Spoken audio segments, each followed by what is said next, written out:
Ukraine में बलात्कार और हत्याएं कर रही है रूसी सेना। ये आरोप लगे हैं संयुक्त राष्ट्र की रिपोर्ट में। रशियन फोर्सेस पर सनसनीखेज आरोप लगे हैं। यूक्रेन ने रूसी फोर्स पर यह लगाया है कि रेप तक किए जा रहे हैं और यूएन की जांच के बाद आरोपों को सही बताया गया है। यूके देवनाथ सर, क्या एक प्रोफेशनल आर्मी इस तरह से करती है? और जिस तरह के आरोप लग रहे हैं, क्योंकि यूएन उसकी पुष्टि कर रहा है, ऐसे में इसकी सत्यता पर कोई सवाल नहीं है। अगर ऐसा हो रहा है तो यह कितना गंभीर है और रूस को कैसे रोका जा सकता है?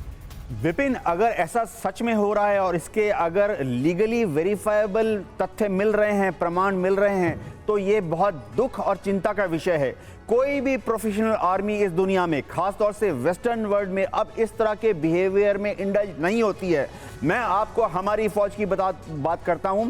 1965, 1971 में हम भी दुश्मन के एरिया में घुसे, लेकिन हमारी फौज ने कभी भी दुश्मन के सिविलियंस की तरफ आंख उठा के नहीं देखा। और दुश्मन के एरिया में जो उनकी महिलाएं थी। क्या आप मुद्रा लोन के लिए दर्जनों बैंक जाकर थक चुके हैं? आसानी से 10 लाख मुद्रा लोन कैसे प्राप्त करें सीखना है तो फ्रीडम ऐप को अभी डाउनलोड करें। उनको हर तरह से आदर दिया गया, सम्मान दिया गया।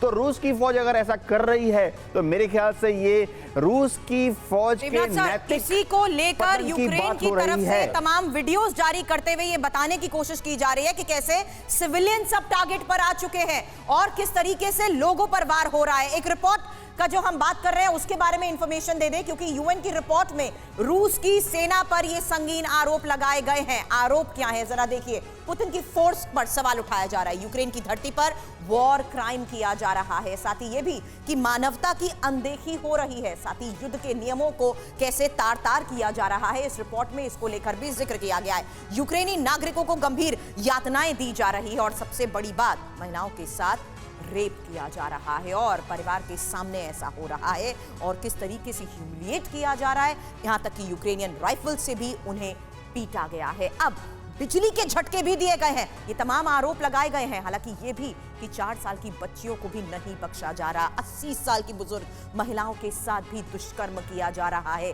संजय सोई सर, यही सवाल हम उठा रहे थे। क्या यहां पर यूक्रेन की तरफ से अब एक बार फिर से बाकायदा वीडियोस जारी कर अपने दावे को पुख्ता दिखाने की ये कोशिश है कि कैसे सिविलियंस को अब टारगेट किया जा रहा है, ह्यूमिलिएट किया जा रहा है?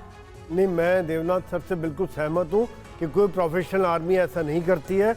और दोनों बातें हो सकती है कि कुछ हो सकते हैं जहां पर कि रशिया को इसका संज्ञान लेना चाहिए और इसके खिलाफ कार्रवाई करनी चाहिए। दूसरी बात यह है कि काफी हद तक कई बार ये प्रोपेगेंडा भी होता है जहां पर एक सॉरी टू बट इन, अगर रूस अपनी सेना को नहीं उतार रहा है, सिर्फ ऐसे लोगों को उतार रहा है जो ऑलरेडी टेररिज्म को सपोर्ट करते हैं, तो उनमें तो मानवता होती ही नहीं। उनको तो कोई फर्क ही नहीं पड़ता कि वो किसी को भी टारगेट कर ले। अगर कोई आर्मी ऐसा कदम नहीं उठाती, यानी ये वो लोग हैं मैदान में जिनको ह्यूमन ग्राउंड्स पर किसी चीज का कोई फर्क नहीं पड़ता, इसीलिए मैंने टेररिस्ट का वर्ड यूज करा। नहीं, बिल्कुल बिल्कुल, जैसे आप कह रहे हैं कि चेचन्या के लड़ाके आए हुए हैं या उनके प्राइवेट आर्मी जो उन्होंने डिप्लॉय की हुई हैं क्योंकि उनकी अपनी फोर्सेस कम हो गई हैं, तो बहुत संभव है।